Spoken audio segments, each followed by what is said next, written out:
If you have any questions or comments during the meeting, please use the chat feature. We'll be monitoring the chat throughout the meeting. We're also going to try to use slides during the presentation of the recommendation so that it's easier to follow along. So please let us know in the chat if you have difficulty accessing the slides or seeing the slides.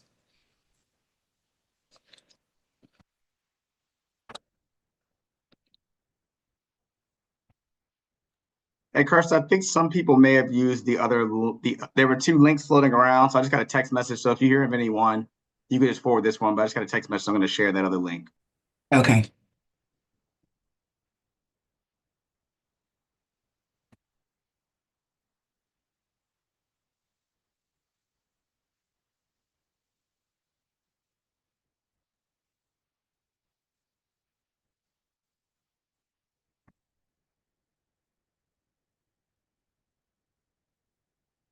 Okay, we do have both principals on. So as soon as they are ready to begin, I believe we can start. I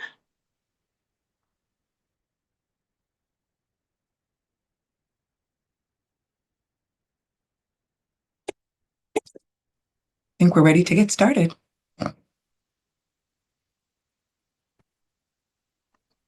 AG Brown, I don't know if you're aware, your camera is off. I don't know if that was intentional or not.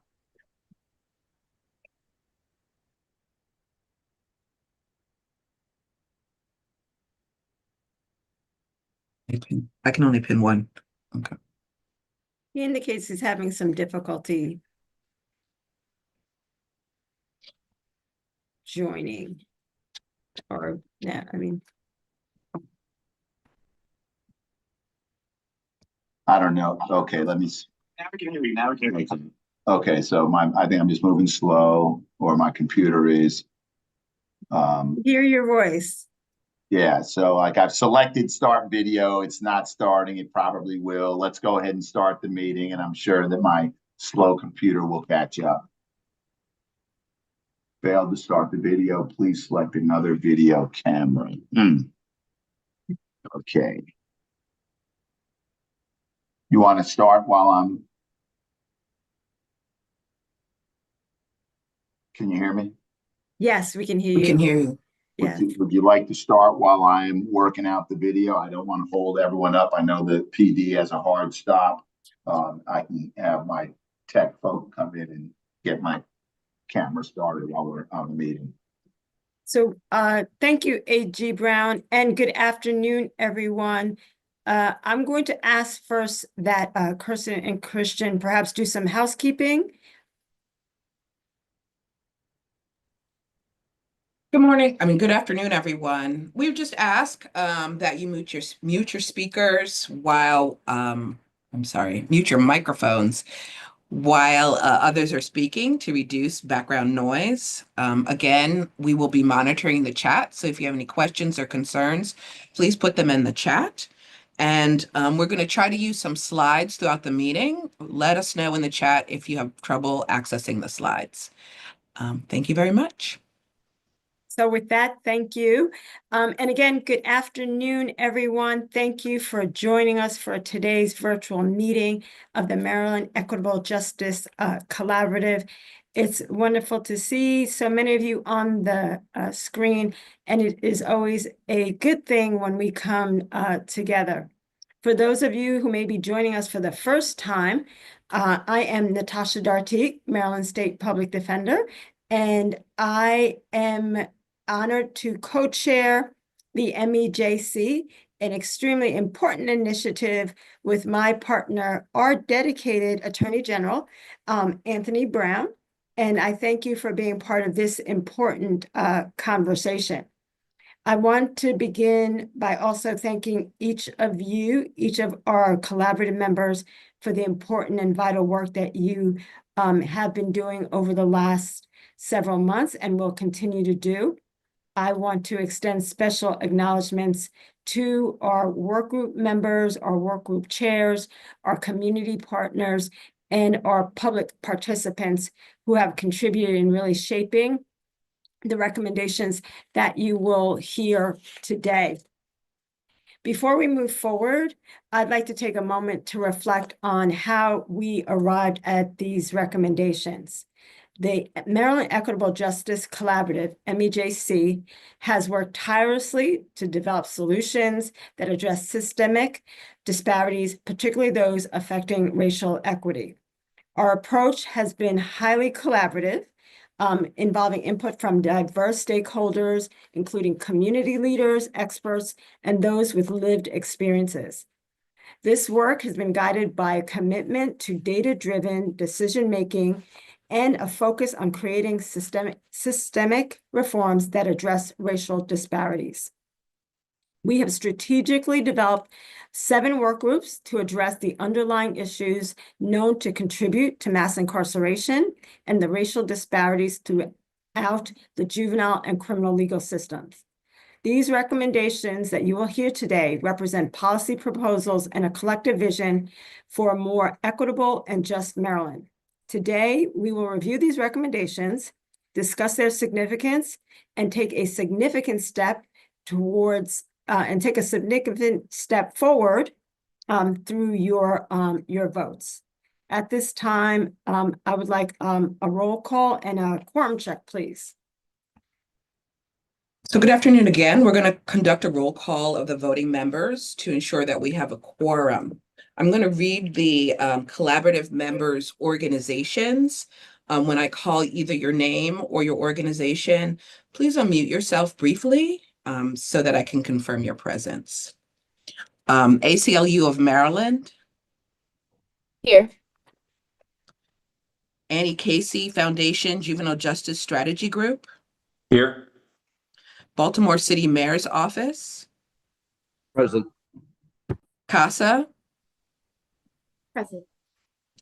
Caucus of African American Leaders of Anne Arundel County. Center for Urban Families. Present. Disability Rights Maryland. Present. Federal Public Defender. Phoenix Youth Project. Present. Free State Justice. Gatekeepers. Present. Impacted Resident Earl Young. Earl Young. Institute of Restorative Justice and Practices at Bowie State University. Job Opportunities Task Force. Present. Judge Alexander Williams. Present. Justice Policy Institute.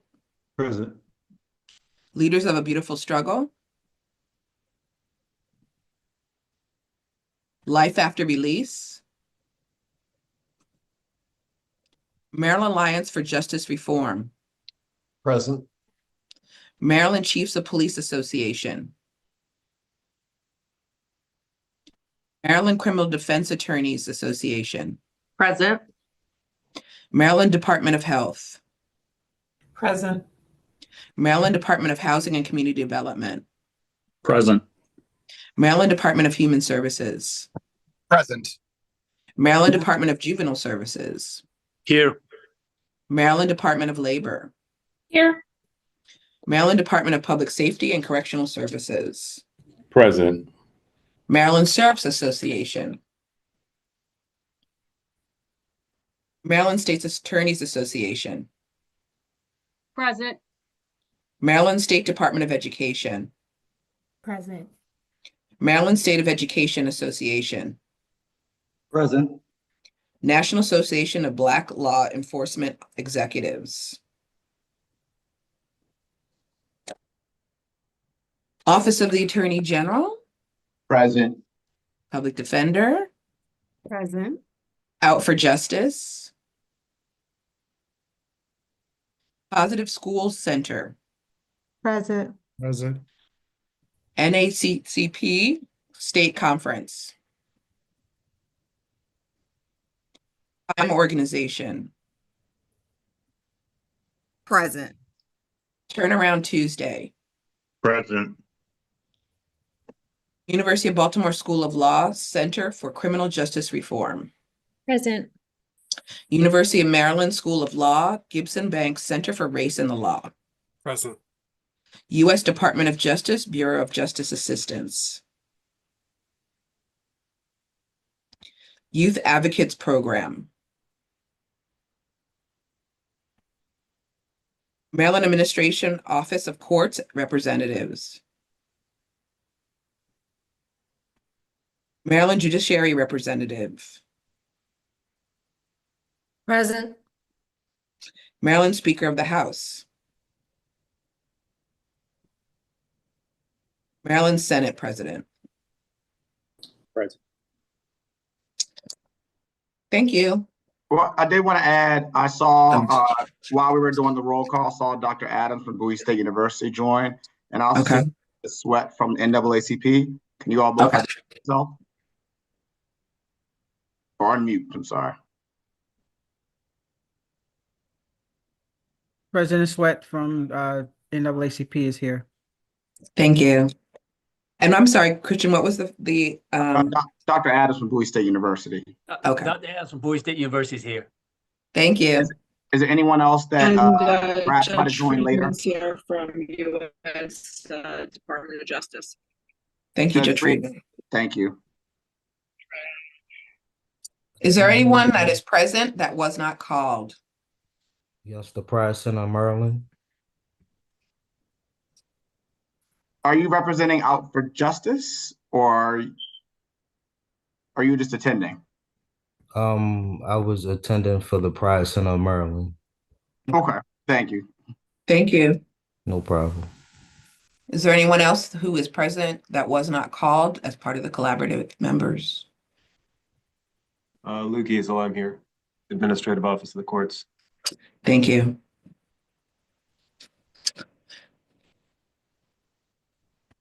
Thank you. I will hand it back to Madam Public Defender. Is that right? Nope, I'm sorry. I will hand it over to Attorney General Brown. Great. Thank you, Kirsten. Can everyone hear me now and see me? There's one block that says Anthony Brown. That's dark, but somewhere else on your tiles, you should see me in another one. I'm using two devices. So I hope, but most importantly, if you can hear me. Anybody having difficulty? No. Okay, great. See. Okay, made it work. So yeah, first let me thank everyone for their attendance, everyone for their work, getting us to this point. I want to thank my colleague and really good friend, Natasha Darkeeg, our public defender, and her team.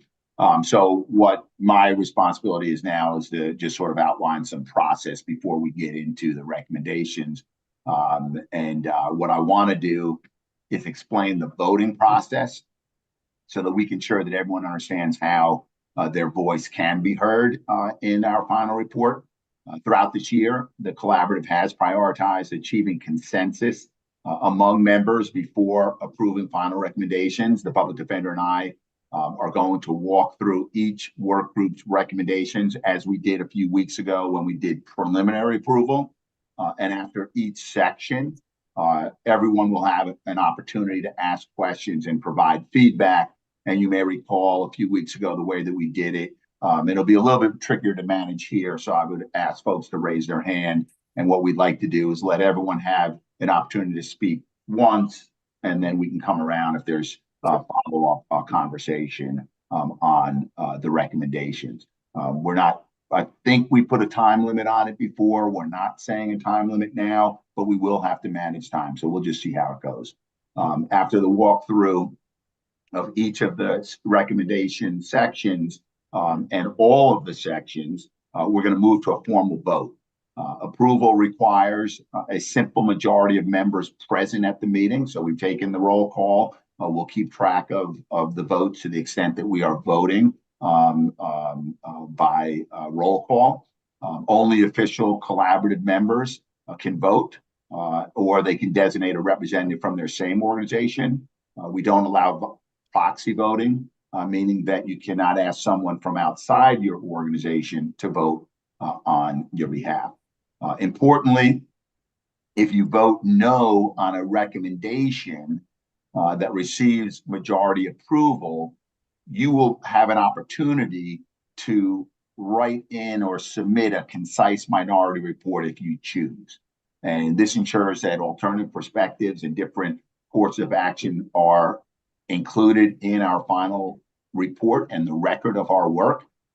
And your dissenting, we'll call it that, minority report, should be no longer than 1 page, roughly 250 words, and you'll need to submit it to the collaborative leadership within 2 weeks of the final date of the final vote, which is today.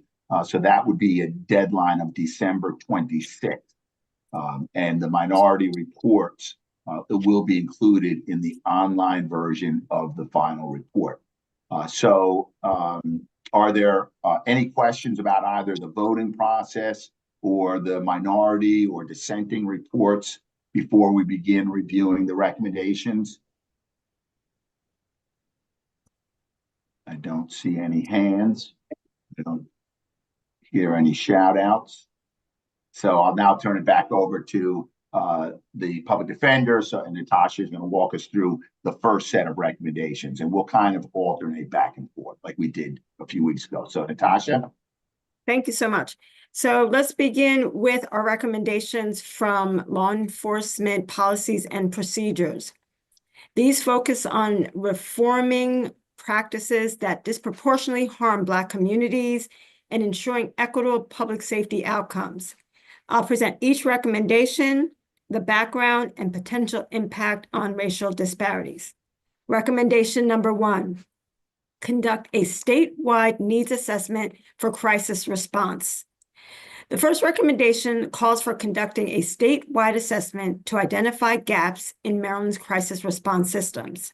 This includes improving alternative crisis response models and infrastructure to reduce reliance on police interactions during behavioral health crises.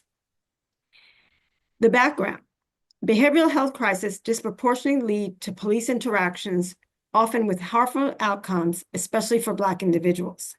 Between 2015 and 2024, 20% of fatal police shootings in the United States involved individuals with serious mental illness.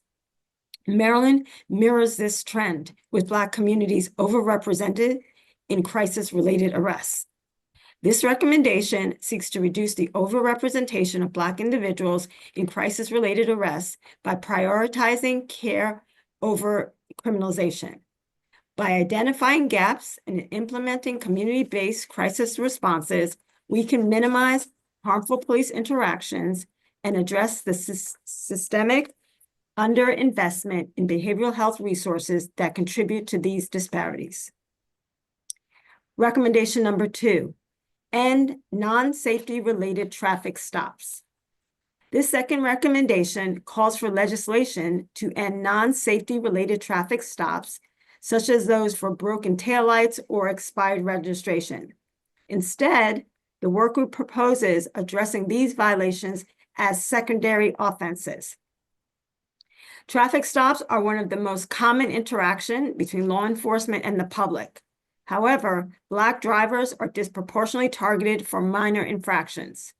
Research shows these stops do little to improve road safety, but significantly increase the risk of escalation, harm, or racial profiling.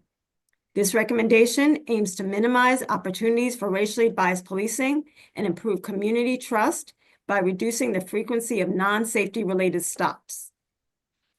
Recommendation number 3, mandate cognitive behavioral therapy training for law enforcement. This third recommendation from the Law Enforcement Policies and Procedures Work Group mandates that all sworn police officers in Maryland receive cognitive behavioral theory training. This training helps officers manage stress, regulate emotions, and improve decisions during high-pressure situations. Law enforcement often work under high stress, which can lead to escalated incidents. These situations disproportionately impact Black individuals who are 2.5 times more likely to experience use of force incidents in Maryland.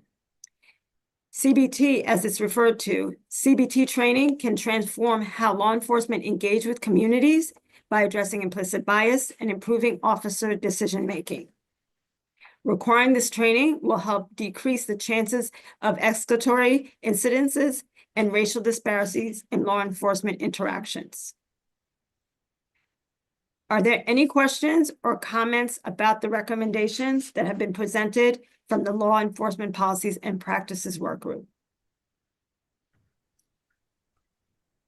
Afternoon. I do have a question. I apologize if it was already asked previously in the meeting I wasn't at.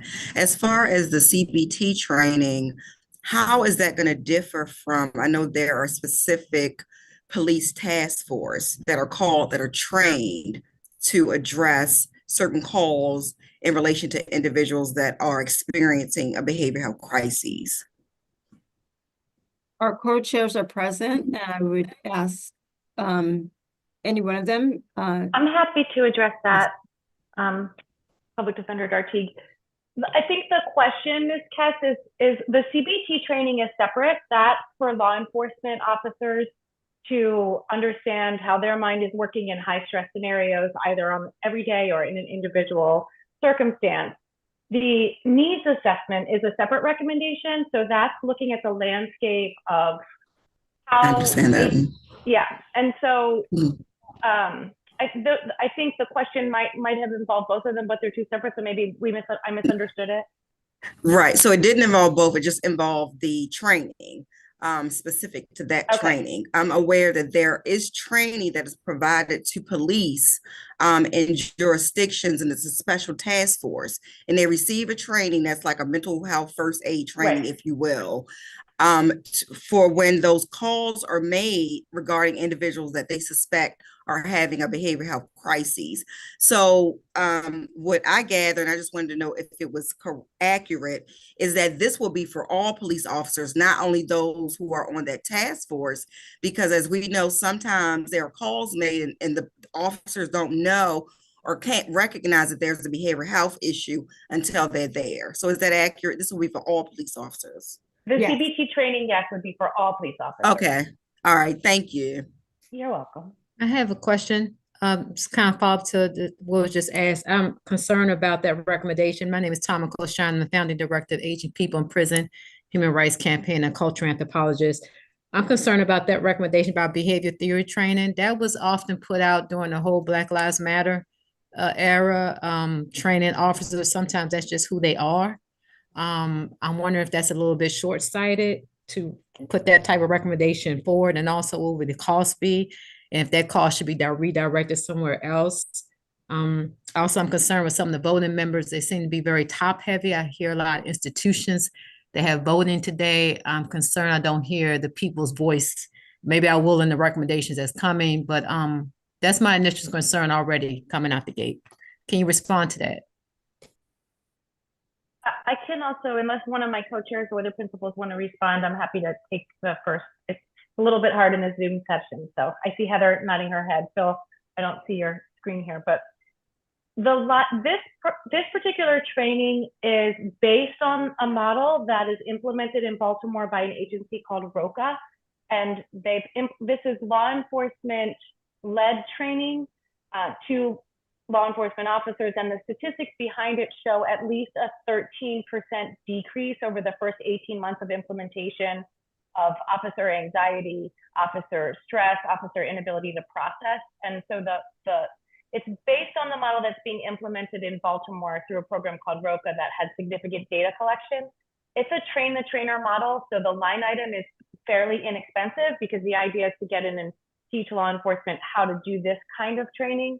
As for the sort of broader policy questions, I think I could see if anybody else wants on the short-sightedness. I think that the data supports how at least I would conceptualize this. Is there's a lot of talk about de-escalation, and that's not really getting to the heart of the matter, which you're sort of raising is, what about the officer who sort of comes with a lot of anxiety or a lot of aggression?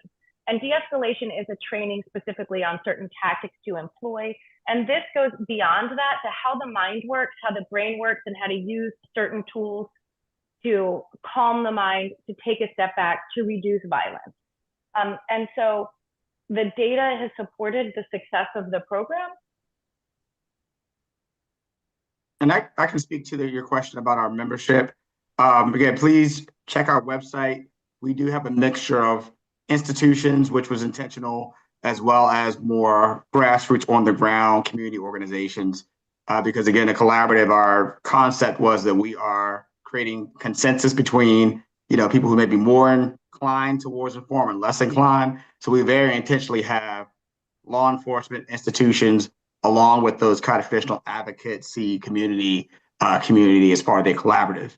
I will add that again, as the principal said at the beginning, we are very tight on time. So I'd appreciate it moving forward. If you are not a member organization, as in one of the 40 members of the collaborative, please put your questions in the chat.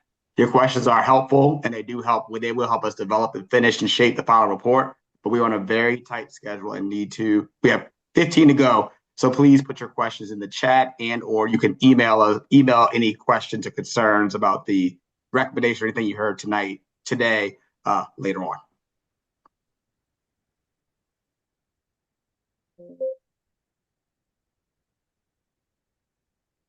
Are there any additional questions or comments from collaborative members?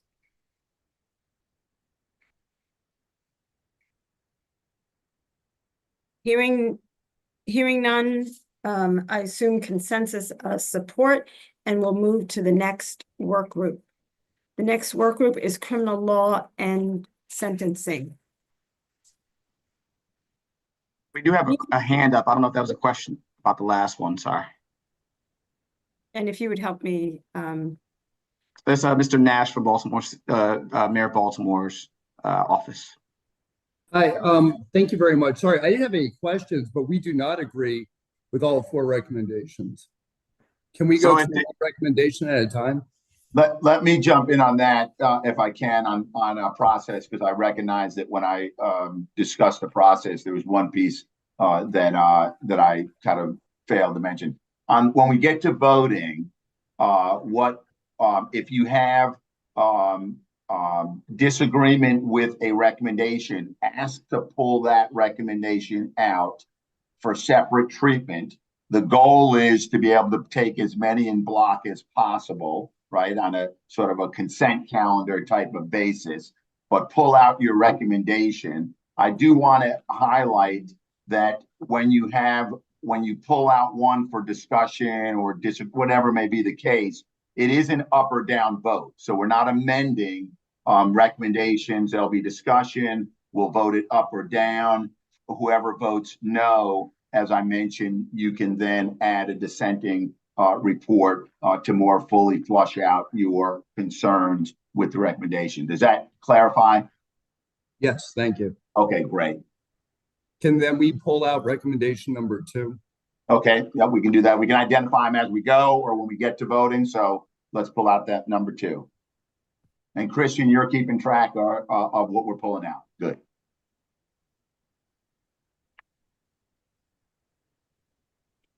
Good question. I'm going to move forward with criminal law and sentencing. Criminal law and sentencing workgroup recommendations. These recommendations aim to address and analyze the systemic inequities in the justice system, explore and implement innovative sentencing practices on a trial basis, and significantly reduce instances of unnecessary pretrial confinement. Analyze the legal process from arrest to sentencing, recommendation number 4. This recommendation calls for a comprehensive analysis of Maryland's criminal legal process from arrest to parole to identify racial and geographic disparities. Black individuals make up 30% of Maryland's population, but account for 71% of the prison population. This analysis will pinpoint where disparities occur, providing a foundation for targeted reforms to reduce inequities. We can uncover where systemic biases are most pronounced by examining every step of the process, including arrests, charging decisions, plea deals, pretrial detention, sentencing, and parole outcomes. This will provide critical insights for developing targeted reforms, such as standardized prosecutorial guidelines, implementing fairer risk assessment tools, and reducing disparities in sentencing outcomes. By identifying systemic barriers, this recommendation will help reduce the overrepresentation of Black individuals in Maryland's prison population. Recommendation number 5, develop a needs-based sentencing pilot program. This recommendation proposes piloting a needs-based sentencing program in 2 Maryland counties, Baltimore County and Prince George's County. The program would integrate rehabilitative case management into sentencing decisions, ensuring that the individual's needs, such as mental health, substance abuse, or socioeconomic challenges, are considered alongside the severity of their offense. The traditional sentencing framework often prioritizes punitive measures while neglecting the underlying factors contributing to criminal behavior. Needs-based sentencing signifies a shift towards rehabilitation and reintegration, thus aiming to reduce recidivism by addressing the root causes of such behavior. In Maryland, Black individuals face disproportionate impacts from sentencing practices that frequently lead to harsher penalties. This program addresses this issue by considering individual circumstances and prioritizing rehabilitation. By doing so, it seeks to reduce the overrepresentation of Black individuals in the prison population and promote more equitable outcomes. Similar models in other states, like Hawaii's HOPE probation program and New York's Justice Reinvestment Initiative, have significantly reduced recidivism and improved community safety. Maryland can build on these models by tailoring the pilot program to address racial and geographic disparities in sentencing outcomes. Recommendation number 6, reduce unnecessary pretrial confinement. This recommendation focuses on reducing unnecessary pretrial confinement by introducing reforms to Maryland's pretrial process. These reforms include: 1, requiring timely discovery disclosure so the defense can adequately prepare before bail review hearings. 2, developing a uniform civilian complaint review process across all state's attorney's offices to improve transparency and accountability. 3, allowing defendants to waive their right to a bail review hearing would prevent delays and unnecessary detention for those who cannot afford bail. In Maryland, Black individuals are more likely to be held pretrial than their white counterparts, often for nonviolent offenses.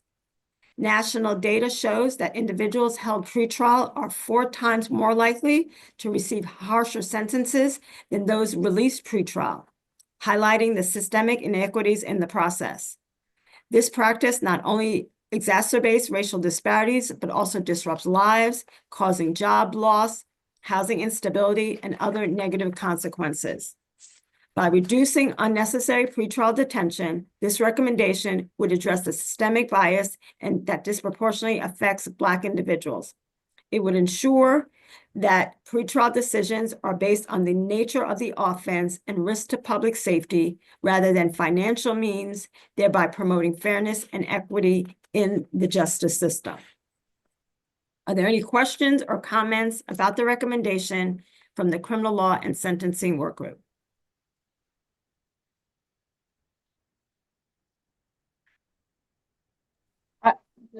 This is Karen Mitchell from Maryland State Attorney Association. If I just want to pull out, should I just put that in the teams? In the chat?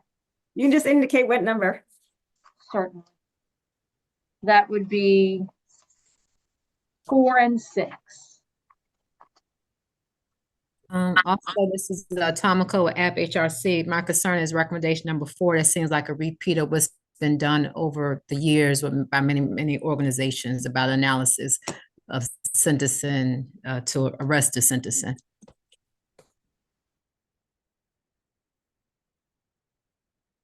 Parents. Yes, sir. Just one question. It looks like we intentionally left it vague when we're talking about reasonable time frame and recommendation number 6. Is that so that we can let the legislature, whoever's crafting legislation, decide what reasonable is? Comment group. from the work group chairs? I'm happy to take that. Is that with regards to the discovery recommendation? Yes, thank you.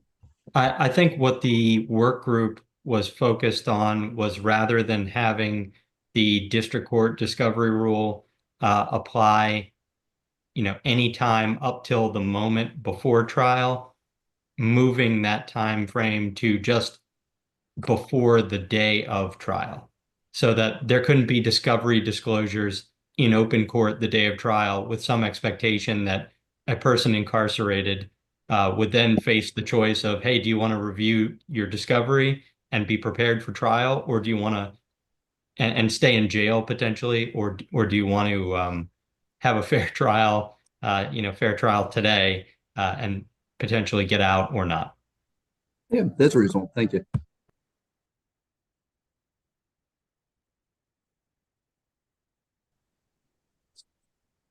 Any other seeing none or hearing none? I'll go to the next set. Thank you, Madam Public Defender. And again, I want to thank the work groups and all the participants and members on all of them. I'm going to turn next to the set of recommendations from the Health and Human Services work group. I guess, Carson, you'll share the screen as you did before. The first recommendation is to develop a pilot program to improve access to trauma-informed mental health treatment for people incarcerated in Maryland's jails and detention centers. I commend the work group for recognizing the urgency of addressing this critical issue and taking steps to improve mental health services within our correctional facilities. We know that 69% of people in Maryland jails have substance use disorders, and 39% have mental health and mental illness diagnoses. Research has shown that this can significantly increase the likelihood of reoffending. Black people are disproportionately incarcerated in counties with critical resource shortages exacerbating inequities. The pilot would begin in Baltimore and Prince George's County facilities, prioritizing areas with highest need. The program requires trauma-informed training for clinicians and establishes oversight for continuity of care. This approach addresses root causes while improving equitable access to mental health services. Similar initiatives have been implemented in and have seen great success.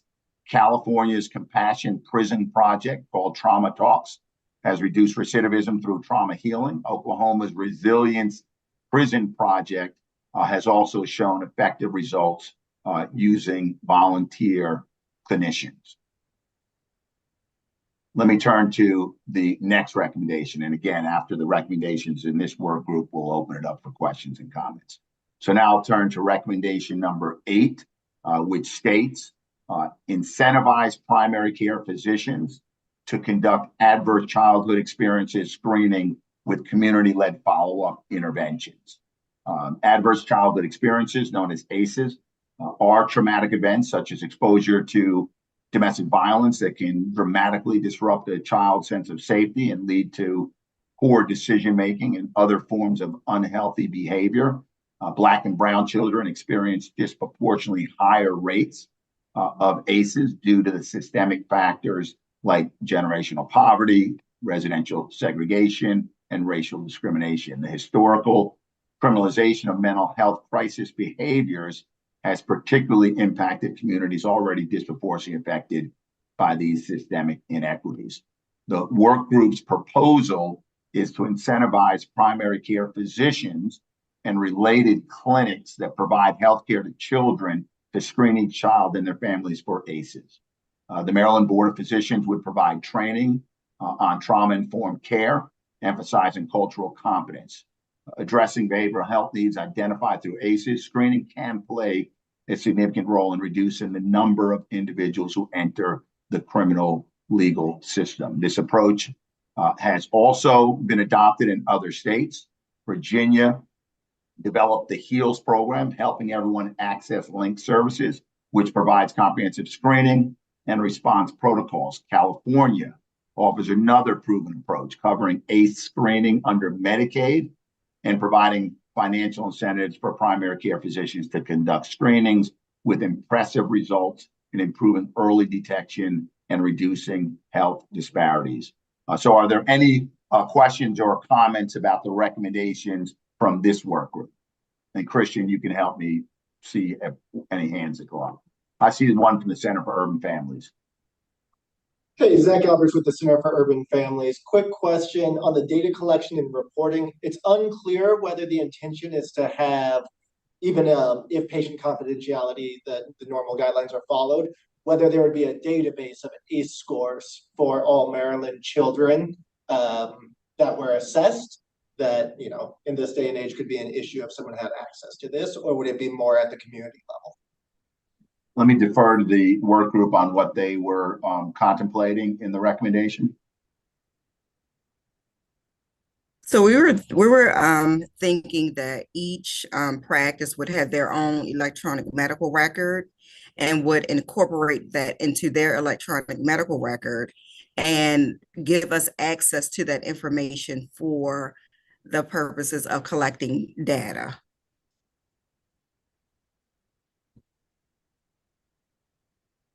Does that answer the question? Following HIPAA, that would by necessity under the law be anonymized if data is being asked for by practices and clinicians.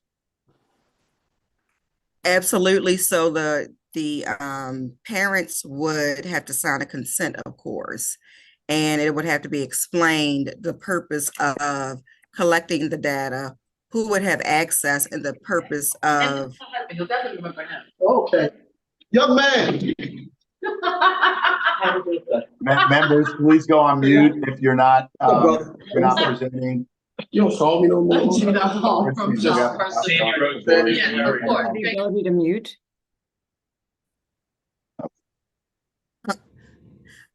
I'm sorry, did you hear that? Did that answer the That question? answers the question. Thank you. That identifying information would not be transmitted. Thank you.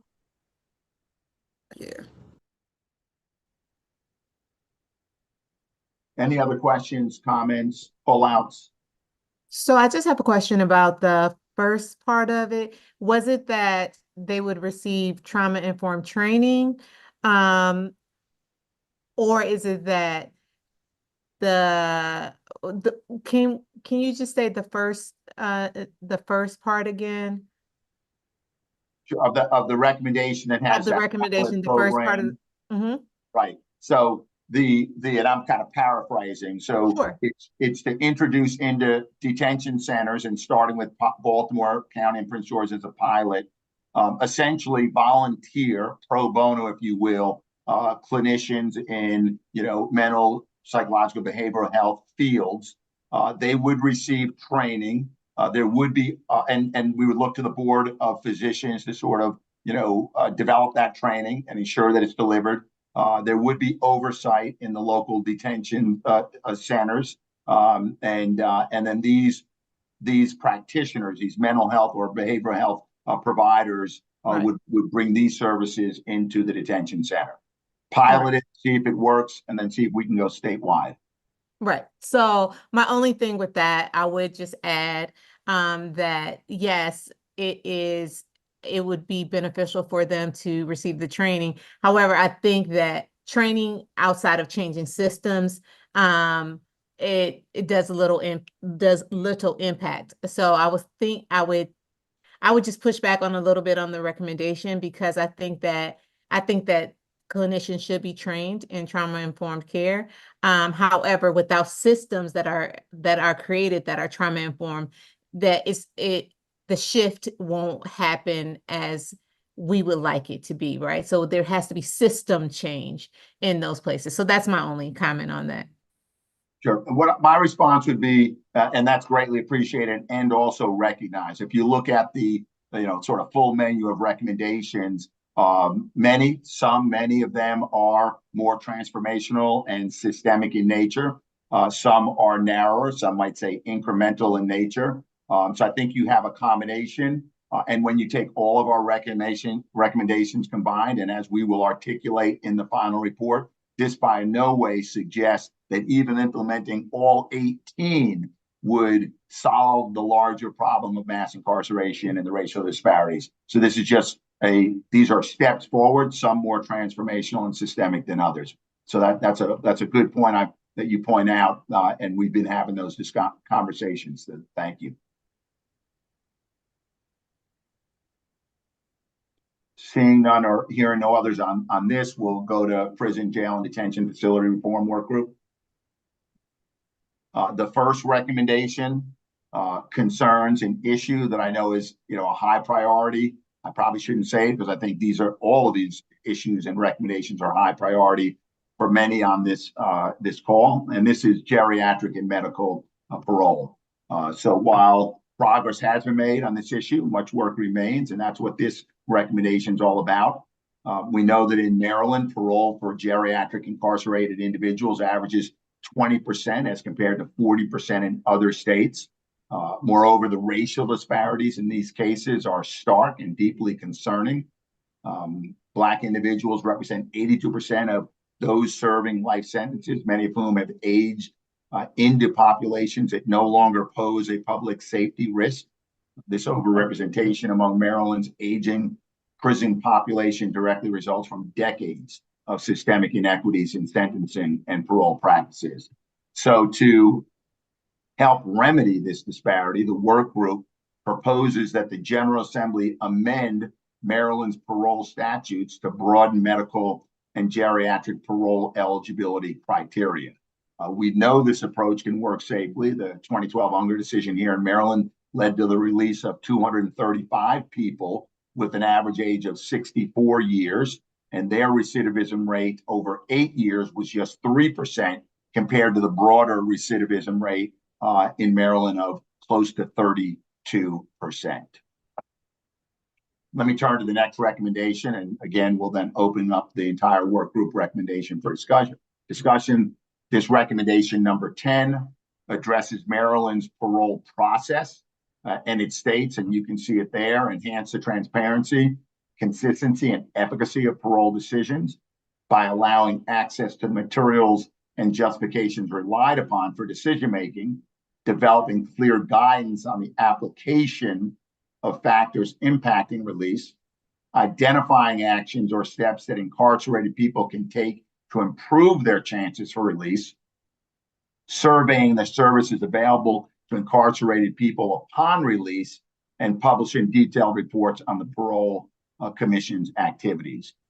Our current parole system, as we have heard about, talked about, studied, it faces transparency and consistency challenges that perpetuate racial disparities. The number of parole hearings declined from 2,067, that's a number, in 2018, to 784 in 2021. Likewise, the rate at which parole was granted in Maryland declined from 41.3% in 2018 down to 38.8% in 2021. These disparities particularly impact Black individuals seeking parole who often face systemic biases in case evaluations. The limited availability of post-release services further compounds these inequities. And from our research, we know that we can increase the efficiency and availability of parole while maintaining public safety. And for example, Wyoming offers incarcerated persons greater transparency and support in the parole process. Wyoming has full access to parole board materials, the right to challenge information, and the assistance of a caseworker to prepare for hearings. To tackle these challenges, the work group has proposed recommendations, including requiring any denials of release to be accompanied by a set of feasible actions the individual can take to improve their application, that the Parole Commission publish timely reports on its productivity and decision-making with particular focus on racial data, and providing incarcerated persons with full access to parole board materials from the moment of intake so that they are aware of the areas they need to work on. Let me go to the final recommendation in this work group, and that concerns the unique needs of emergent adults. These are adults aged 18 to 25. So recommendation 11 states pilot an emergent adults program, ages 18 to 25, that creates protocols geared toward community building and intensive services to improve post-release success and prevent future system involvement. Research has shown that early incarceration can have devastating consequences for the future of young adults. Young adults between 18 and 25 face unique challenges in our system. They comprise nearly 13% of Maryland's prison population, and approximately 80% of emergent adults sentenced to 10 years or more are Black. The racial disparity implications are severe. Maryland's data shows a 44% recidivism rate among emergent adults compared to that 32% number that I mentioned a moment ago. Each additional arrest increases the likelihood of unemployment and educational disruption.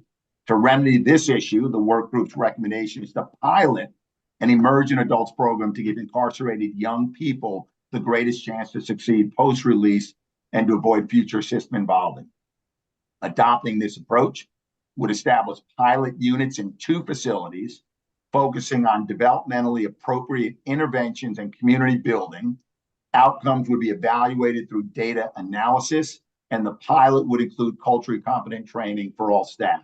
Similar initiatives have seen great success when implemented elsewhere. For example, a study of the Emergent Adults Program run by the South Carolina Department of Corrections found that program participants were 73% less likely to be convicted of a violent infraction after 1 year and associated with an 83% decrease in the odds of placement in restrictive housing. Are there any questions or comments about the recommendations for the prison, jail, and detention facility reform work group? Karen Mitchell with the Maryland State Attorney Association had asked to pull out recommendation 9. Number 9? Yes, sir. Okay. Terrence? You're on mute, Terrence.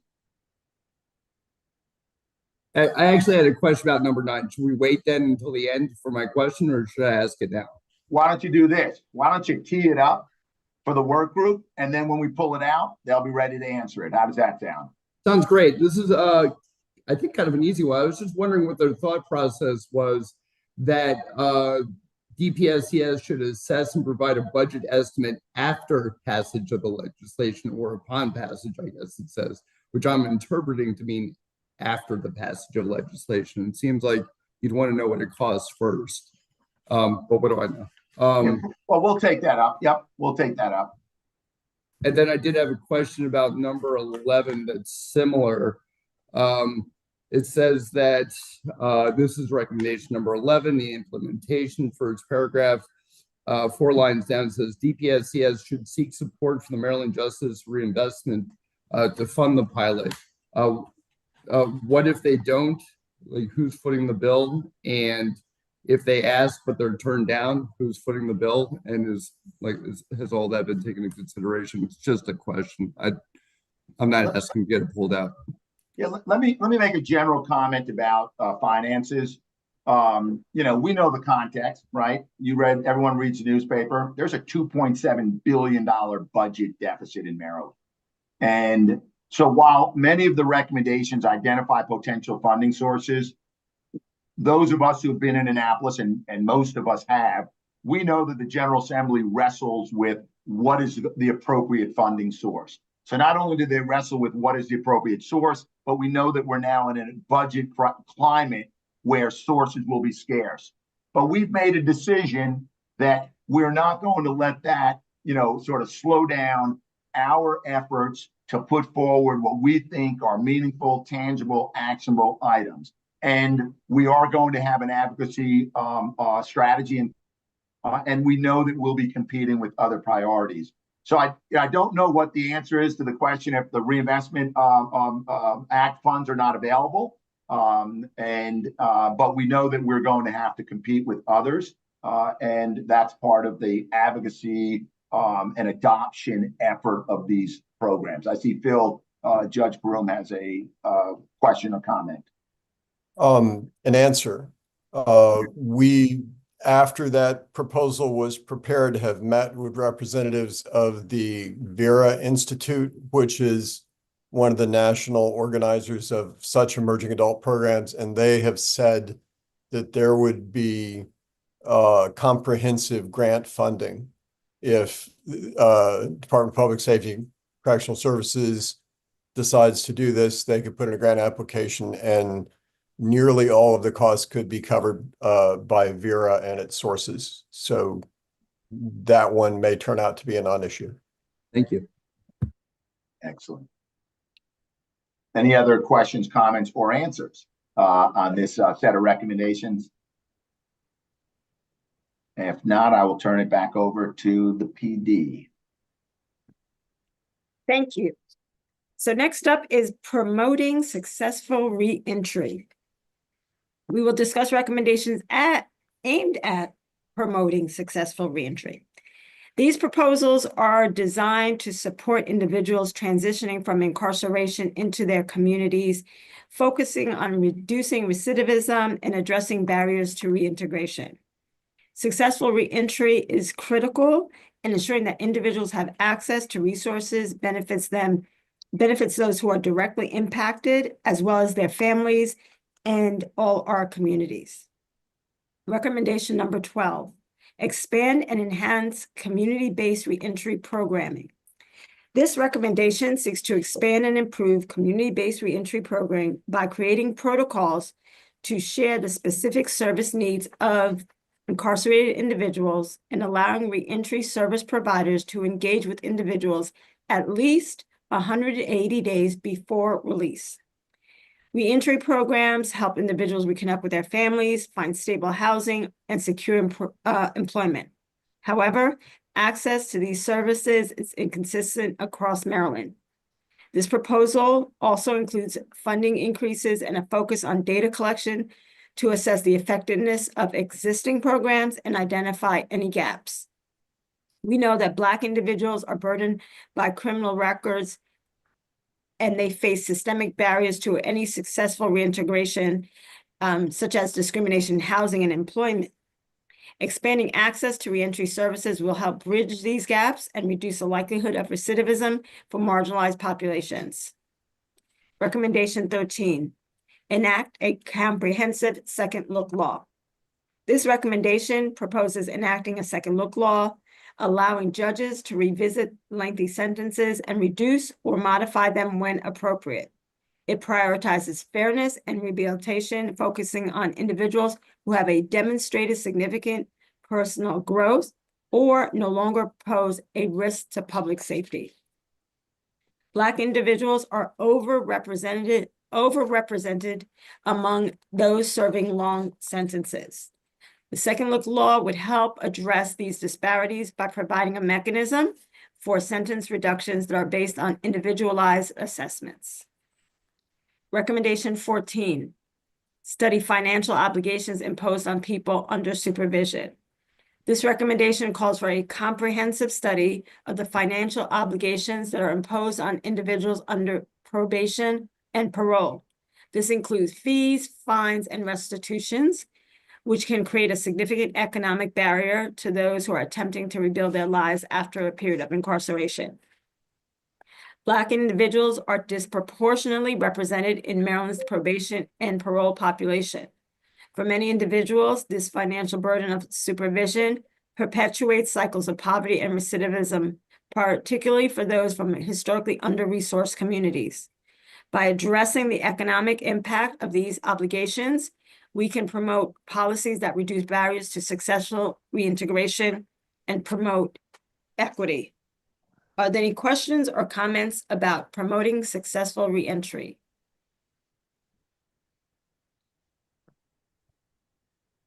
Here, Maryland State's Attorneys Association would ask to pull out 13. Noted.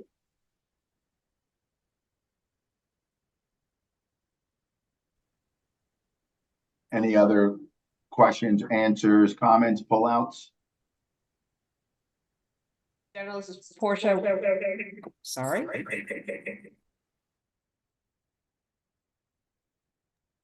Is that? You muted, Portia. Okay, Secretary Wu, you're up. Is that better?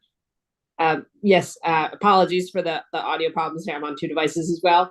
Thank you, Mr. Attorney General. I just want to say we really appreciate the quality of work in this, and just to underscore the importance of this reentry partnership, and for specific targeted adults, younger adults, as well as for ongoing work. I saw there were some questions about the importance of incorporating training into these programs. Of course, we believe that, and the further back 180 days is absolutely critical too, because we do have people who get released suddenly, and we want to make sure that we can accommodate those needs and track people and serve them better. Thank you, Madam Secretary, and thank you for your leadership in this area and your contributions to the work of the collaborative. Any other questions, answers, pullouts, comments? Okay, I'll then turn to the next set of recommendations by the Education, Workforce Development, and Economic Opportunity Work Group. Having discussed reentry, we're now going to shift to these sets of recommendations. Recommendation 15 is address the rise in criminalization of in-school behavior by tracking and analyzing data, trends in school-based arrests, enhancing implicit bias training, and revising discipline and criminal justice policies. Currently, Maryland requires school officials to report delinquent acts to law enforcement, but there's significant ambiguity about what constitutes a delinquent act versus typical school discipline matters. This lack of clarity has created a troubling situation in our schools. The racial disparities in this system are profound and demand our attention. While Black students make up 33% of Maryland's school population, they account for 57% of school arrests. This mirrors national patterns where Black children face disproportionately harsh treatment. They are 3.8 times more likely to receive out-of-school suspensions in K through 12, and 2.2 times more likely to face law enforcement referral compared to their white peers. Virginia has demonstrated a path forward on this issue. In 2020, they passed legislation to address their high student arrest rate by narrowing the offenses that require law enforcement involvement. Their reforms demonstrate that we can maintain school safety while reducing the unnecessary criminalization of student behavior. To address this concerning trend, the work group proposes several strategies: that the Maryland State Department of Education study the racial disparities in student arrest data, offer enhanced implicit bias training for school resource officers, and that the State Department of Education revise its student disciplinary policies. The work group's second proposal is to focus on addressing a critical need in education, and that's access to schools for justice-involved youth in Maryland. So let's look at recommendation number 6. It reads, amend the compulsory school attendance requirements to allow justice-involved youth to complete their high school requirements through the GED process. In Maryland, children under 18 are barred from receiving a GED unless they officially withdraw from school. The Department of Juvenile Services does offer incarcerated youth the opportunity to complete their GED. However, the work group has identified a critical gap in this process. Young people who want to continue their education after being released from DJS custody are currently forced to re-enroll in school and abandon the progress that they've made toward the GED. The racial inequities in this situation are stark. Black children in Maryland are twice as likely to interact with the DJS compared to white children. In 2022, the school dropout rate for Black children was 8.5% compared to 4.2% for white children. Maryland's overall graduation rate is 86.9%, but it drops dramatically to just 32.9% for youth who have been involved with the Department of Juvenile Services. So to solve the problem, the work group has proposed that the General Assembly waive compulsory school attendance requirements for DJS-involved youth to allow them to continue pursuing their GED courses after being released from custody. Specifically, exempt these youth who've been involved with DJS from having to withdraw from school if they elect to continue pursuing their GED. Although novel in its application to DJS-involved youth, a similar strategy was passed by the General Assembly in 2018 to allow English language learners to pursue a GED while remaining in school. By adopting this recommendation, we expect a decrease in the youth recidivism rate and an increase in diploma or GED obtainment. So are there any questions or comments, answers, or pullouts about the recommendations for this group?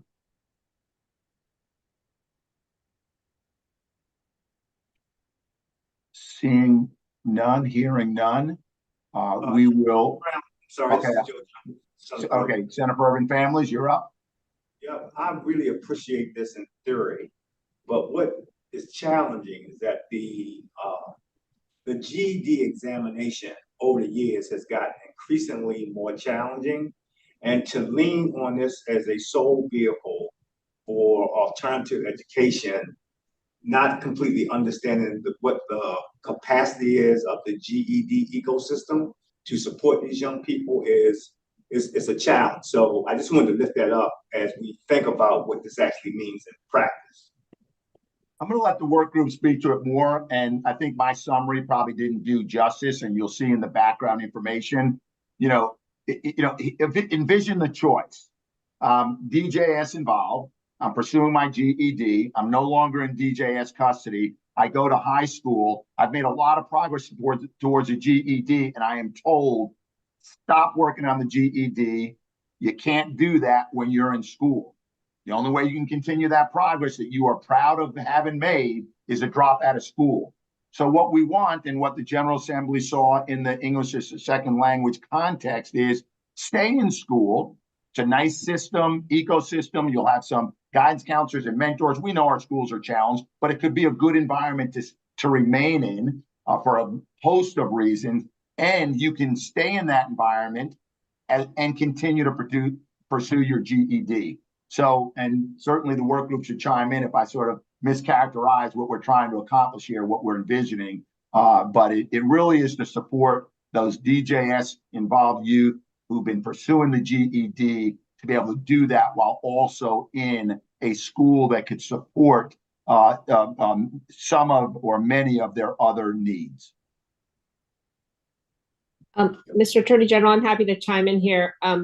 I agree with the comment that GED has gotten harder, and we especially need to focus on supports, especially for math for individuals. But I want to underscore what the Attorney General said is the compulsory education requirement perversely then says you can't keep going on that other pathway that was working for you. You have to go back to school.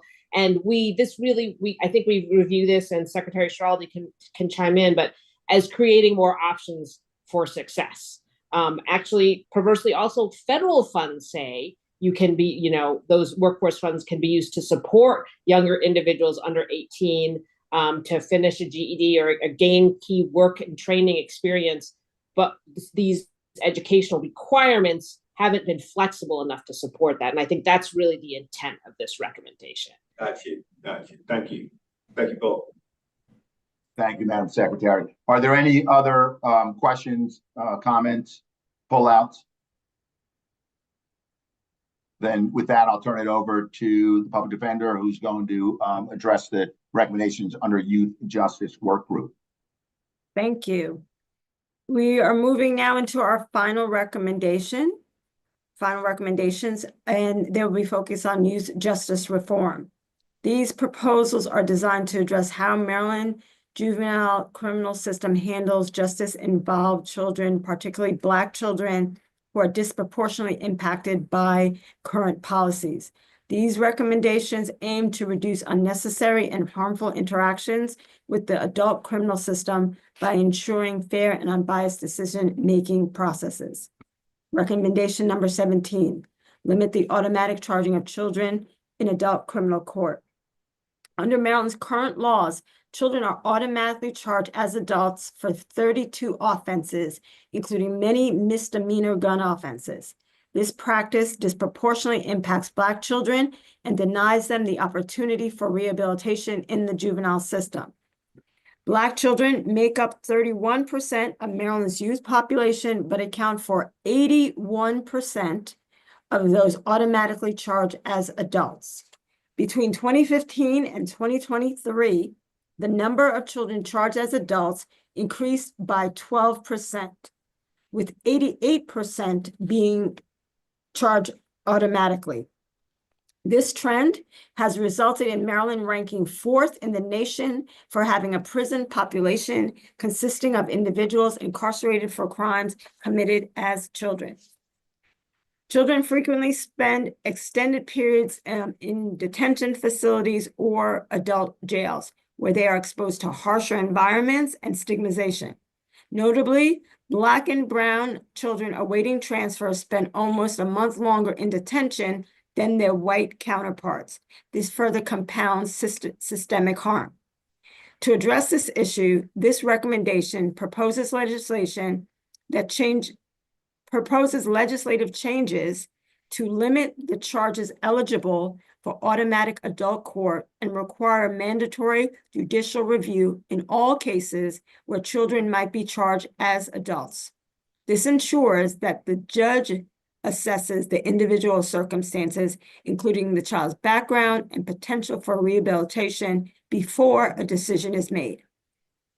By reducing the scope of automatic charges, this recommendation directly disrupts a significant mechanism contributing to the disproportionate incarceration of Black children in Maryland's justice system. It also prioritizes rehabilitation and fairness over current punitive measures. Recommendation 18, review and enhance judicial training programs. This recommendation seeks to enhance judicial decision-making by proposing refined training programs for judges and magistrates. The proposed curriculum can help ensure that judicial officers gain a comprehensive understanding of implicit bias, cultural competency, adolescent brain development, and trauma-informed practices. This approach will support judges' vital roles and contribute to a more equitable and informed judiciary. Research shows us that when broad discretion is exercised in the justice system, Black children fare worse than their peers. For example, Black children are more likely to be placed in out-of-home placements when decisions are left to judicial discretion. This underscores the need for consistent and equitable application of principles that prioritize rehabilitation. Maryland has a strong foundation of judicial education through the Judicial College of Maryland, which provides ongoing training for all judges and judicial staff. However, given the persistent racial disparities in youth justice system, there's a critical need to expand and enhance these programs to focus on implicit bias, cultural awareness, and trauma-informed care. By equipping our judges and magistrates with the tools to recognize and mitigate unconscious bias, this recommendation aims to reduce disparities in sentencing, out-of-home placements, and the overall treatment of Black and Brown children. It further ensures that decisions are made fairly and consistently, emphasizing rehabilitation over punishment. Together, these youth justice reform recommendations address some of the most pressing inequities in Maryland's justice system. By limiting the automatic charging of children as adults and improving judicial training, we can create a system that prioritizes rehabilitation, fairness, and the well-being of our children. These changes represent a critical investment in the future of Maryland's children and the communities that will shape them. Any questions or comments regarding the youth justice reform work recommendations? Request pull out of 17 Maryland State's Attorneys Association. So noted.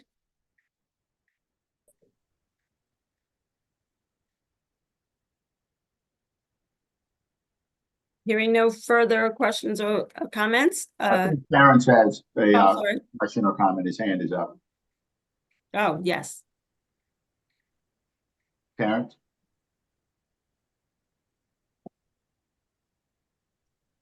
Okay, Terrence doesn't have anything. No. He's muted. Oh. Sorry about that. Oh, I thought you were making fun of me for forgetting again. So I don't know enough about the court's training, but we have a number of judges and people from the court administration here. Is this something that would be helpful? There already is extensive training On this particular topic, there's very extensive training for juvenile judges. If the implication is that judges not assigned to juvenile court should receive the same training as juvenile judges, then it's needed. If it's only relating to judges assigned to juvenile court, it may be duplicative of a lot of training that is currently going on. I would add one other comment, which is in terms of limiting the automatic charging, that is the choice to reverse waive kids who have been charged as adults back to juvenile court. That's a decision that can be made by adult judges who lack this training. So the good effect of limiting automatic charging would be to put more of those decisions in the hands of judges who have received the training. So it's kind of an either or proposition. The less expensive way to do it and more efficient way to do it would be to pass legislation to limit automatic charging and have juvenile judges make these decisions that are, with good training and background on the neurological and developmental issues. I just wanted to comment with respect to the training. We indicated to the subcommittee that juvenile judges have been receiving this level of training, intensive training, for many, many years now. And as I indicated to the subcommittee, it is also a part of legislation that says that the juvenile judges are required, or should, to the extent that the courts can, receive training. I agree with Judge Karoum that judges who are not normally in the juvenile rotation may not receive that training, but it does not mean that that training does not exist, because all judges are required to attend 2 days of judicial training. And as a part of that, all judges can select into those courses that they are more likely to be involved with. And as a matter of fact, we are in the process of really tailoring for judges certain curriculums that are related to their specific rotations. So the judiciary is already working on those issues and trying to make sure that we equip judges with all the tools they need in order to make informed decisions. I hope that's helpful. Does anybody want this one pulled out? I just had a question for the working group then. Is the intention that all judges get the same training that the juvenile judges are getting? I'll comment from the working group. Just another thing I don't think is being raised in the questions about it. Part of this also was for the sort of the public review, so that the public knows what the training is and what's entailed. So I think part of this was that this was maybe known within the judiciary, but it's not known among others about what all of the training includes, so that we would know that about what would be available and for whom. But I think that the idea, given that judges are making decisions about children, whether they are in juvenile court or not, that this stuff, this type of training was really critical. Okay, does anyone want this one pulled out? Okay, hearing none, hearing none. Okay, we're going to turn to, we've concluded the presentation of recommendations. We've had some discussion on them. There have been some that have been identified for pullout. What I'm going to do is I'm going to ask Christian to identify by number the recommendations that have been asked to be pulled out. So listen for your recommendation. If we miss it, let us know. We'll pull it out. After Christian does that, and we're confident we know what recommendations are on the pullout list, we're going to vote. We're going to do a unanimous consent style vote on the remainder, and then we'll come back and we'll take the recommendations in order. Are there any questions or objections to that process? And if not, Christian, can you go ahead and tell us by number, what are the recommendations that have been pulled out? Just want to follow up, Mr. Attorney General. You were saying about order. Do you mean about organization? No, I said to identify the recommendations by number that have been pulled out, where someone on the collaborative, a member of the collaborative, has said, "Hey, I want to treat recommendation number fill in the blank separately." So we've had a number of those as we've gone, and I assumed that you took note of those recommendations. So if you could just tell us right now what numbers are pulled out, then we will know which ones we're going to be handling separately, and the remainder we're going to vote on in block. Okay, that's what I wanted to confirm. We're still doing in block for the remaining. So I thought I heard something different. I just want to confirm. I have identified numbers 2, 4, 6, 9, 11, 13, and 17. But I believe 11 might just be for questions and not vote. But I have 2, 4, 6, 9, 11, 13, and 17. Are there any I'm missing, or is that incorrect? I don't have 11. I have all the other ones. I had a question from Terrence, I believe, for 11. I wasn't sure there was an outstanding question. Let me jump in here. Okay. Does anybody want number 11 pulled out? Okay, so number 11 is not on the list. We have 6 recommendations that we'll be taking up individually. So that's 1/3 of the lot. Okay. So what we're going to do right now, we are going to vote, and I'll need a motion.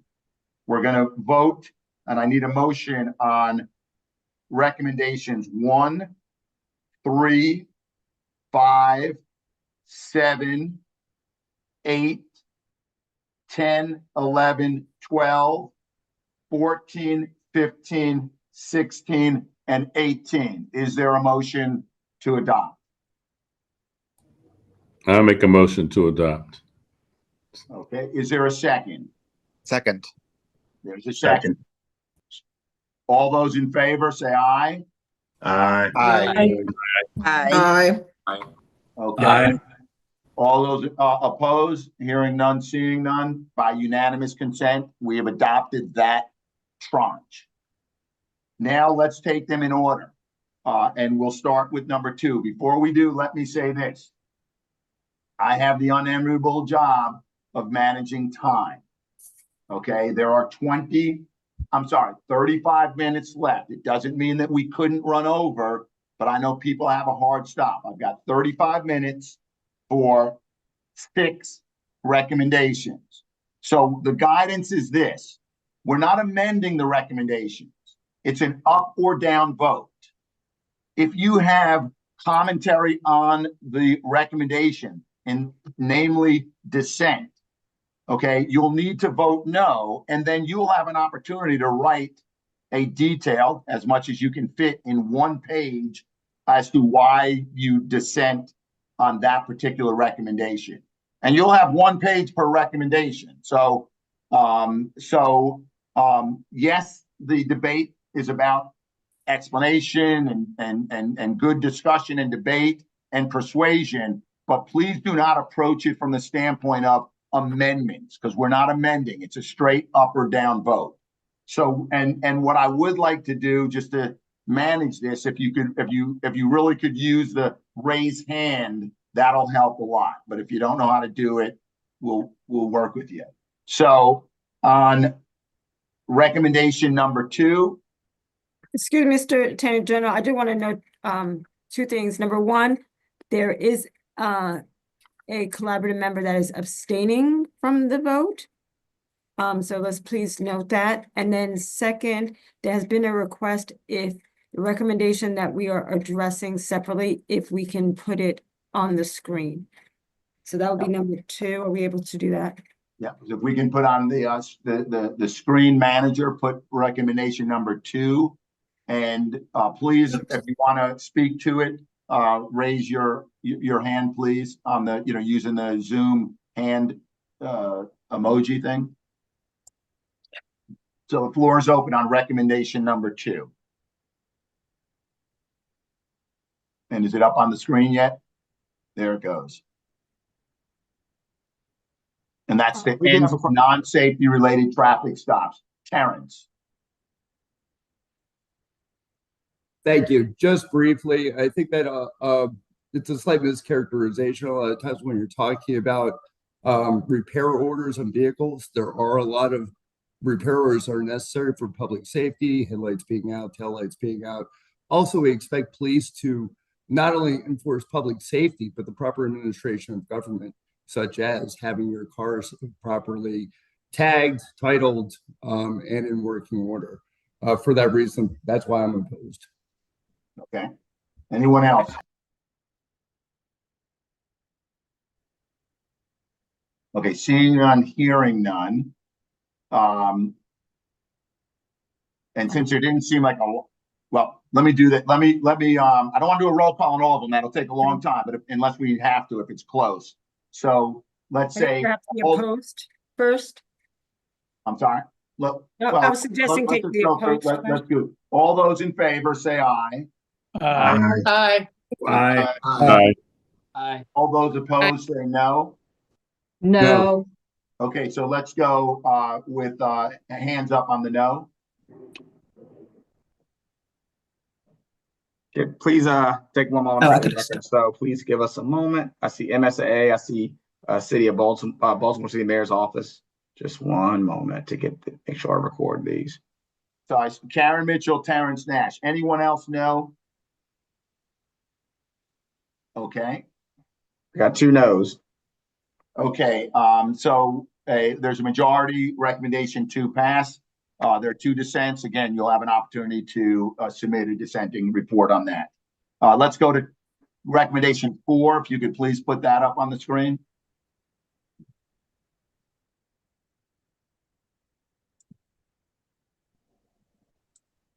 Getting there.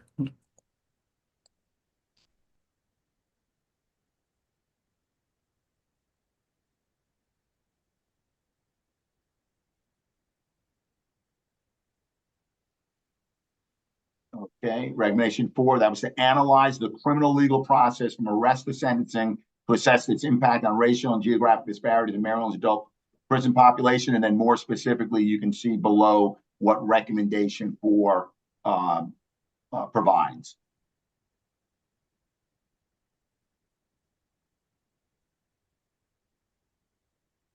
So who would, by show of hands, who would like to speak?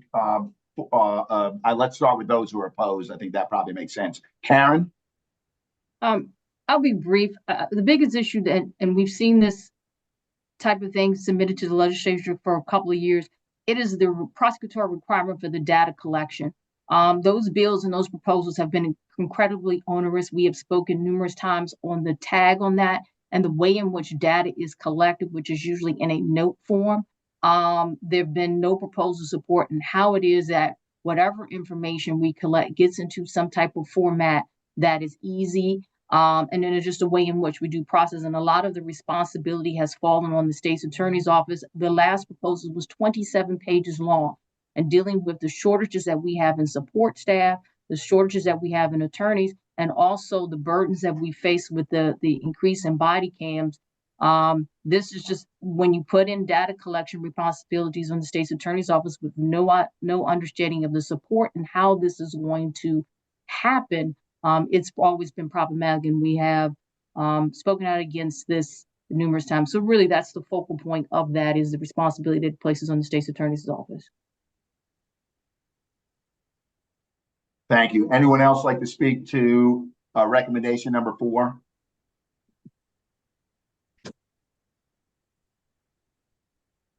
Okay, so I need a motion for recommendation 4.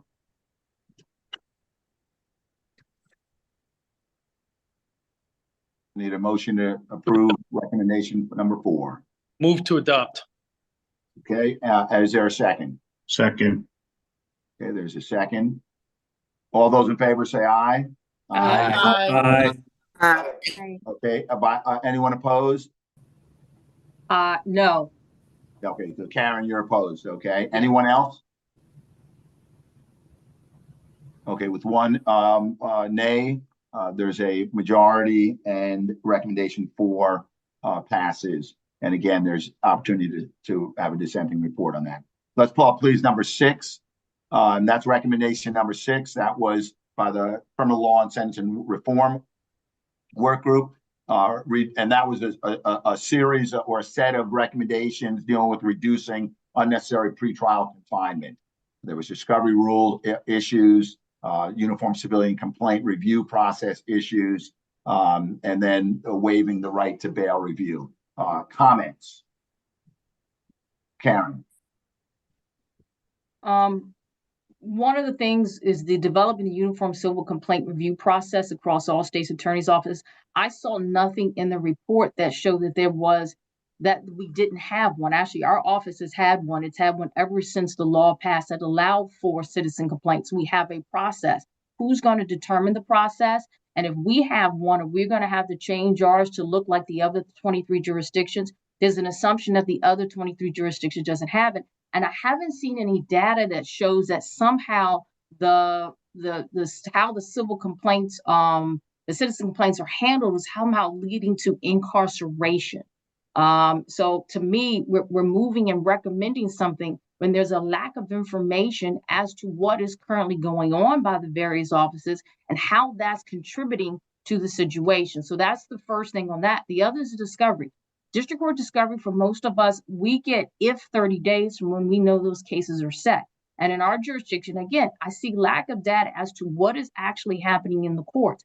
If we have somebody that is confined and the state isn't ready to go for it because either the state doesn't have it or either the state just gave discussion, those individuals aren't being held. So this theoretical that could happen.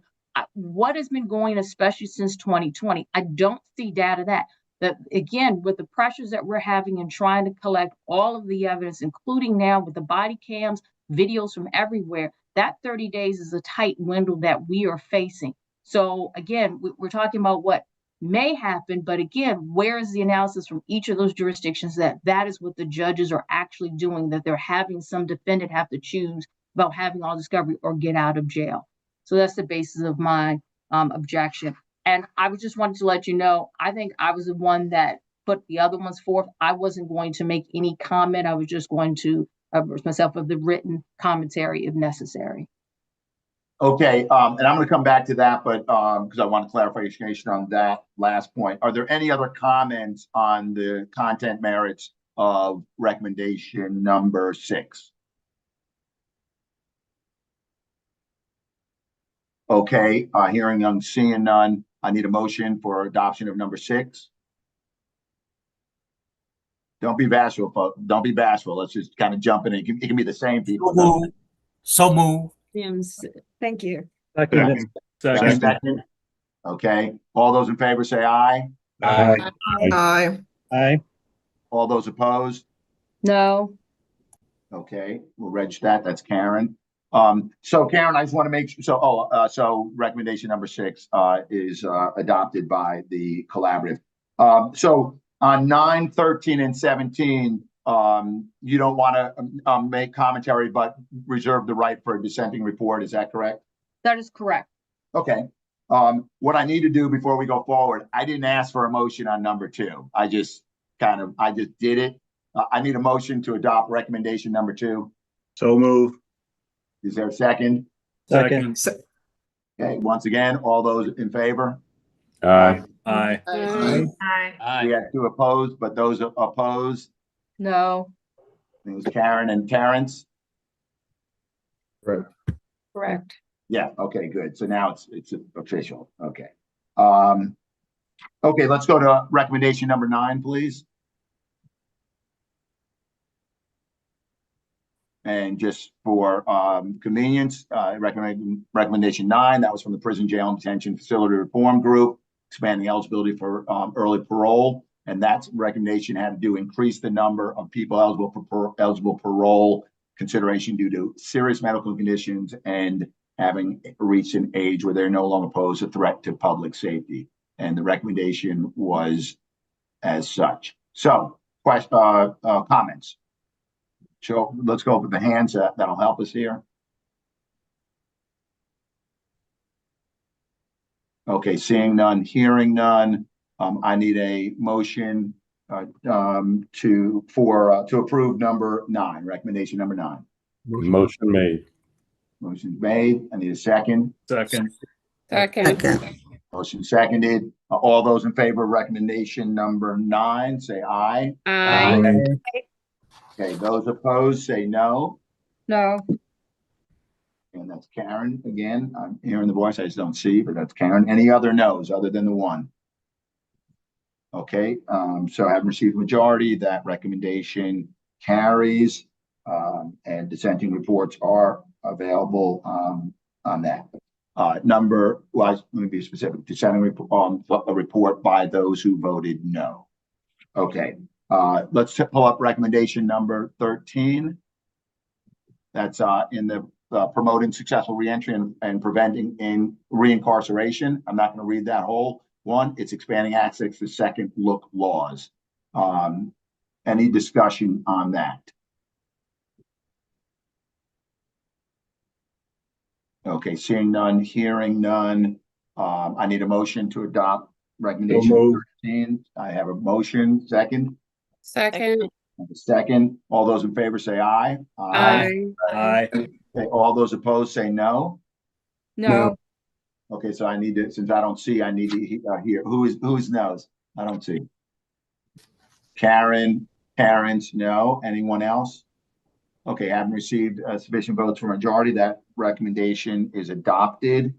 And that brings us to the last recommendation for consideration today. That's recommendation number 17.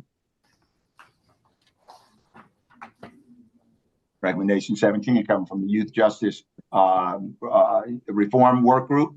Recommendation 17, limit the automatic charging of children in adult criminal court. And the floor is now open for discussion. Any discussion on number 17? Okay, Michael Bernard. Yes. Yes, I know we talked about this at the last meeting, but I would move to eliminate rather than limit, just given 81% of the children automatically charged as adults are Black. The history of adultification in the U.S., including the very onset of the first juvenile court in 1899. There's another statute that allows for children to ultimately be prosecuted in adult court. And then, as the report points out, there are, I think it's 8 other states that require that all children begin in youth court. So, just want to say that. Okay, and I know you said motion. I don't think you really meant motion. You made a point. You know what? I don't even remember saying the word motion, but if I said it, I said it. So I apologize for that. Okay, any other discussion on recommendation number 17? Okay, seeing none, hearing none. A reminder, to be able to do a dissenting report, you need to vote negative. Do I have a motion for the recommendation 17? Motion for recommendation 17. Okay, do I have a second? Second. Second. Okay, all those in favor of 17 say aye. Aye. Okay, all those opposed, please put up your hands so I can see. All those opposed. Okay, Karen, Terrence, Michael. Okay. Just to know, I was going to say the Center for Urban Families is abstaining on this recommendation. Abstaining, okay. And I also will point out that the Department of Justice and the Bureau that's representing the Department of Justice, they're abstaining from all votes. They don't vote in this, so I wanted to put that on the record. So we have 1 abstention, 3 opposed. So recommendation 17, having received a sufficient majority, is adopted by the collaborative. And dissenting views, reports, however I think we're calling them reports, should be submitted by December 26th. Well, I want to say thank you. And I know that the public defender is going to have just some closing remarks. I want to thank you for what I think has been a very successful year. It was a year ago that A lot of us were standing there at, I think, Bowie State University, and before that, some of you were with us in the community, visiting barbershops. Many of you were at various documentary film viewings, hosting other panels around important issues and topics that are related to and inform the work that we're doing. To our work group co-chairs, to all the members of the collaborative, all those who participated, thank you very much. I do believe that this is a significant milestone in this journey we are taking together to be able to put forward really 18 solid recommendations. As pointed out, some are more systemic and transformational, others may be considered incremental and more focused. Many of them have been certainly examined and recommended in the past. And this is just really a continuation of that journey, that effort to take on the issues around mass incarceration and the gross racial disparities that exist in our prison population and throughout the criminal legal system. So with that, I'm going to turn it over to the public defender for any closing remarks that she has. And I think she has some next steps that she wants to lay out for us. So Natasha, turn it over to you. Thank you. Thank you. I really wanted to emphasize what an incredible moment this is, not only for all of you who put in a tremendous amount of hard work, but this is a significant step for all of Maryland. You think about all the months of hard work and diligence, and even though we came together with a common goal, we were coming from diverse perspectives and backgrounds. And for us to be able to do so much tremendous work in such a short time is really a testament to all of you, but it's the power of a community. So thank you. I also want to take the moment to thank you just for coming today and engaging and doing so in such a thoughtful way. And your participation was equally, if not more important today as it's been throughout this process.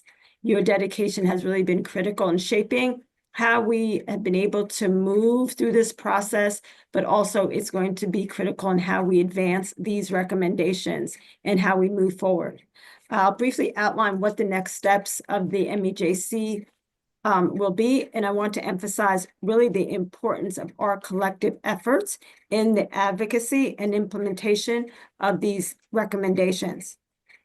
Now, the approved recommendations will now move to form what is the foundation of our inaugural report. The report is going to reflect the work and the vision of the collaborative, and it's going to be, and it will be essential for us in terms of advocating these reforms that we are going to really need to engage with key stakeholders. And that includes members of the General Assembly, as well as our community leaders, both on the local and state level, and as well as bringing in and leaning in and engaging with our partner organizations. We are, in fact, planning a launch event where we will formally present the report to the public, the stakeholders, and the decision makers. All collaborative members will be invited to that event. And that will serve as a platform that is going to showcase all of the collaboration efforts and really highlight the importance of why we came together and highlight the importance of these next steps as presented to the community through our recommendations. We hope to really build a momentum for the implementation through the launch and all the various activities that will take place. More details about the specific event will be shared soon. And we really hope that you will not only be present, but engage with us as we continue.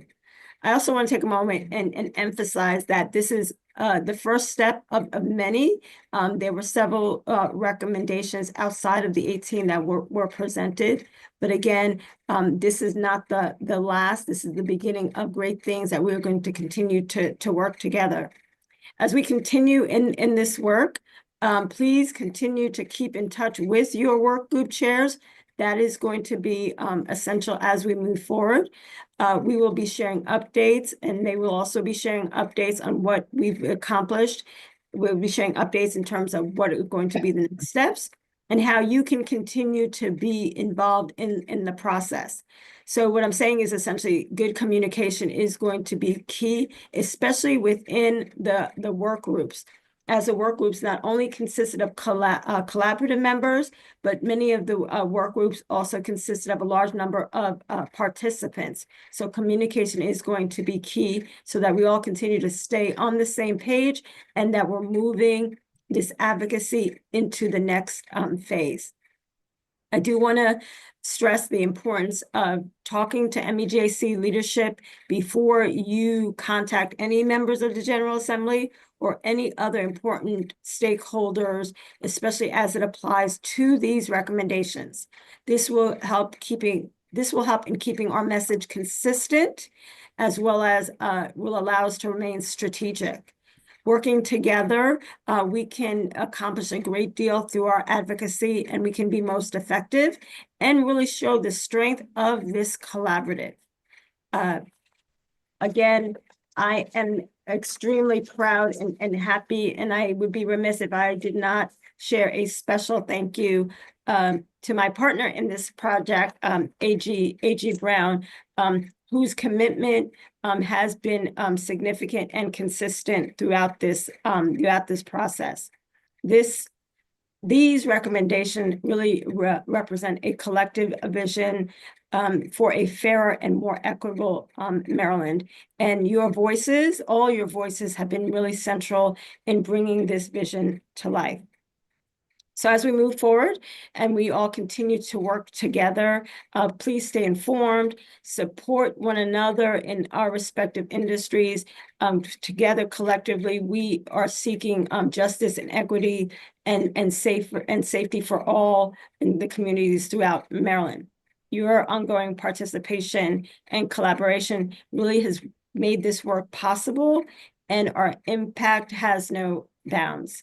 If you have any additional questions and you want to stay updated, in addition to your work group chairs, Kirsten Getty Downs on the OPD side and Christian Gant on the OAG side continue to be a resource to you.